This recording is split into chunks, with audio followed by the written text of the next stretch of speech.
अस्सलामु अलैकुम वरहमतुल्लाहि वबरकातुह। अल्हम्दुलिल्लाहि रब्बिल आलमीन वस्सलातु वस्सलामु अला सय्यिदिल मुरसलीन खातमिन नबिय्यीन मुहम्मदिन व आलिहि व सहबिहि अजमईन अम्मा बाद। फ़क़द क़ाल अल्लाहु सुब्हानहु व तआला फ़ी किताबिहिल मजीद अऊज़ु बिल्लाहि मिनश शैतानिर रजीम बिस्मिल्लाहिर्रहमानिर्रहीम इक़रा बिस्मि रब्बिकल्लज़ी खलक़ खलक़ल इंसान मिन अलक़ इक़रा व रब्बुकल अकरम। सदक़ल्लाहु मौलानल अज़ीम व सल्लल्लाहु अलन नबिय्यिल अमीन मुहम्मदिन व आलिहि व सहबिहि अजमईन अम्मा बाद। सम्मानीय सभापति মহাশয়, তানজিমুল মাদারিসের কর্তৃত্বকারী এবং পরিচালন সমিতির ভারপ্রাপ্ত আধিকারিকগণ, ওলামায়ে কেরাম এবং বিভিন্ন জায়গা থেকে বিভিন্ন দৃষ্টিকোণ থেকে যারা এখানে আজকের এই সভার গুরুত্ব অনুধাবন করে এসেছেন, তাদের সকলকে আন্তরিক অভিনন্দন, শ্রদ্ধা, সাধুবাদ এবং ভালোবাসা জ্ঞাপন করছি। কলম পত্রিকা সম্পাদক মহাশয় আহমদ হাসান ইমরান সাহেব আমাদের অতীব প্রিয় মানুষ, আমাদের সুখে দুঃখে পাশে থাকেন এবং কভার করেন আমাদের কথাগুলোকে মানুষের কাছে পৌঁছে দিতে।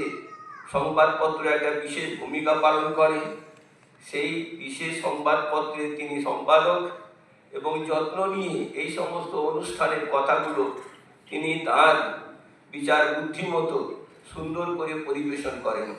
সমাজ জ্ঞাত হয়, সমৃদ্ধ হয়, অনুপ্রাণিত হয়।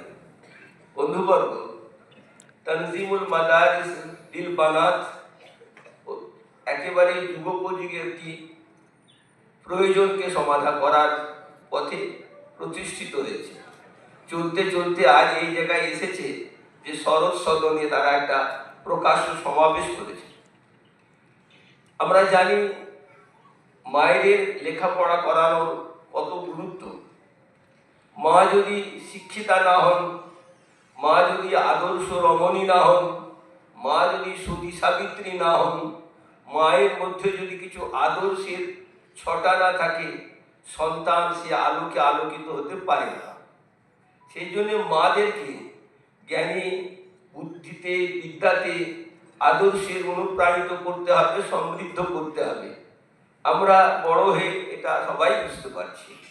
আমরা দেখেছি মা হলো উম্মুল মাদারিস, তো উম্মুল আবনা উম্মুল মাদারিস, সন্তানের মা সমস্ত মাদ্রাসা বা পাঠস্থানের বা পীঠস্থানের প্রধান। মাকে দেখি সন্তান শেখে, প্রথম কথাটা বলা মায়ের কাছ থেকেই শেখে, মাতৃভাষা মায়ের থেকেই শেখে। পিতৃভাষা বলি না, মাতৃভাষা বলি। তাহলে মায়ের কাছ থেকে প্রথমে বলতে শেখে। সে মা যদি শিক্ষিতা হয়, তার মধ্যে যদি আদর্শ থাকে, নীতি নৈতিকতায় তিনি সমৃদ্ধা হন, তাহলে তিনি ভালো কথাই তো শেখাবেন। নইলে আমরা ছোটবেলায় শুনতাম ছেলেরা কান্নাকাটি করলে মা বলতেন, এক যে ছিল রাজা, শিখে তো চাল ভাজা। একেবারে মিথ্যা কথা দিয়ে সন্তানকে সান্ত্বনা দেওয়া। রাজা কখনো চাল ভাজা খায়? তাহলে সে রাজা হয় কি করে? একেবারে ডাহা একটা মিথ্যা কথা কথনের আকারে সন্তানকে শেখাচ্ছে। সেই কথাটা মায়ের মুখ থেকে মানায় না। তাই আমাদের মা হবেন আদর্শ মা, যারা সত্য কথনে নিজেরা অভ্যস্ত হবেন, তাদের সন্তানদেরকে এবং উত্তর প্রজন্মকে শেখাবেন। ঠিক তেমনি করে আল্লাহ কি, রসুল কি, দিন কি, পবিত্রতা কি, স্বচ্ছতা কি, পবিত্রতা সঙ্গে সঙ্গে মানুষের জীবনের সৌন্দর্য কিসে আসবে, মানুষ কি করে প্রকৃত মানুষ হবে, মানবতার বিকিরণ ঘটবে, এই সমস্ত কথা তো মাই শেখাবেন, উদ্বুদ্ধ করবেন। তাই নবী করিম সাল্লাল্লাহু আলাইহি সাল্লামের একটি পবিত্র হাদিসের সামান্য একটি ছোঁয়া দিয়ে বলছি। একবার আল্লাহর হাবিব সাল্লাল্লাহু আলাইহি সাল্লাম সাহাবায়ে কেরামদের তালিম দিচ্ছিলেন। এক মহিলা, তিনি ওত পেতে দাঁড়িয়েছিলেন কিছু জানার জন্য। পুরুষরা চলে যাবার পর নবী করিম সাল্লাল্লাহু আলাইহি ওয়াসাল্লামের কাছে তিনি নিবেদন করলেন, ইয়া রাসূলুল্লাহ, আমরা নারীরা কি শিখতে পারবো না আপনার হিতোপদেশ, আপনার শান্তি শৃঙ্খলার বার্তা, জগৎময় যে আলো ছড়াচ্ছেন আপনি, সে আলোক পত্রিকা আমরা কি নিতে পারবো না, আলোক রশ্মি? আল্লাহ রাসূল সাল্লাল্লাহু আলাইহি ওয়াসাল্লাম, আলবত, তোমাদেরও জানার দরকার আছে।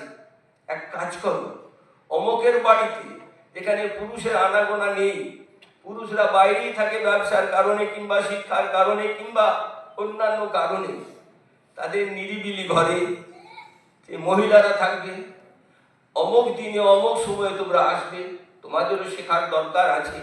নইলে মা শিক্ষিতা না হলে, প্রশিক্ষিতা না হলে সন্তান আদর্শ নিয়ে বড় হতে পারবে না, আলোক পত্রিকা নিয়ে বড় হতে পারবে না।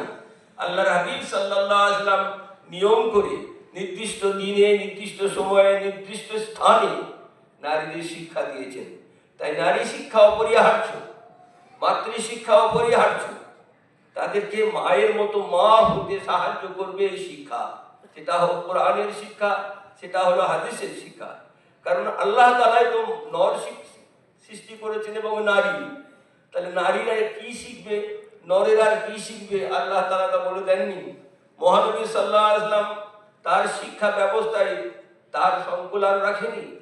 সেই জন্যে বলছি, মাদ্রাসা শিক্ষার জন্যে, বিশেষ করে নারী শিক্ষাদের জন্যে আপনারা যে ব্যবস্থা নিয়েছেন এবং ক্রমে ক্রমে সমুন্নত হচ্ছে, সংখ্যা বাড়ছে প্রতি বছর, এটা খুব আশাপ্রদ ব্যাপার, লক্ষণীয় বিষয়। যারা এই প্রচেষ্টায় এবং এই প্রয়াসে একেবারে সরাসরি সামনে থেকে নেতৃত্ব দিচ্ছেন এবং পেছন থেকে যারা সাহায্যের হাত বাড়াচ্ছেন, সবাইকে আন্তরিক অভিনন্দন, সবাইকে অত্যন্ত ভালোবাসা এবং সাধুবাদ জানাচ্ছি। এই চেষ্টাটা চলতে থাকুক। কিন্তু আমি একটা কথা বারবার বলি, মেয়েদের মাদ্রাসা, মাদ্রাসাতুল বানাত আগুন নিয়ে খেলার মতো। আগুন নিয়ে খেলা যেমন সহজ নয়, দক্ষ খেলোয়াড় ছাড়া আগুন নিয়ে খেলা বা ক্রীড়া প্রদর্শন করতে পারে না, তেমনি মাদ্রাসা যিনি দায়িত্বশীল সম্পাদক হবেন, নাজিম বা মুহতামিম হবেন কিংবা হেড মুদারিস হবেন, তাকেও অতি সতর্কতার সঙ্গে অতন্দ্র প্রহরীর মতো মায়েদেরকে আগলে রাখতে হবে। তাদের শ্লীলতা এবং শালীনতা, তাদের নারীত্ব এবং তাদের মহত্ব যাতে অক্ষুণ্ণ থাকে, সে বিষয়ে অতন্দ্র প্রহরীর মতো কাজ করতে হবে। সবাইকে সাধুবাদ জানিয়ে কর্তৃপক্ষকে, আজকের অনুষ্ঠানে যারা আহ্বায়ক, আমার বন্ধু মুজিবুর রহমান সাহেব এবং সন্তান সম মৌলানা আহমদ সাহেব এবং অন্যান্যদেরও, যারা বিভিন্ন জেলা থেকে এসেছেন, তারা প্রতিনিধিত্ব করছেন, সবাইকে আন্তরিক অভিনন্দন, ভালোবাসা এবং এই তৎপরতা আরো বিস্তারিত হোক, আরো পল্লবিত হোক, এই আশা নিয়ে আমার এখানে ক্ষুদ্র বক্তব্য শেষ করছি। আসসালামু আলাইকুম।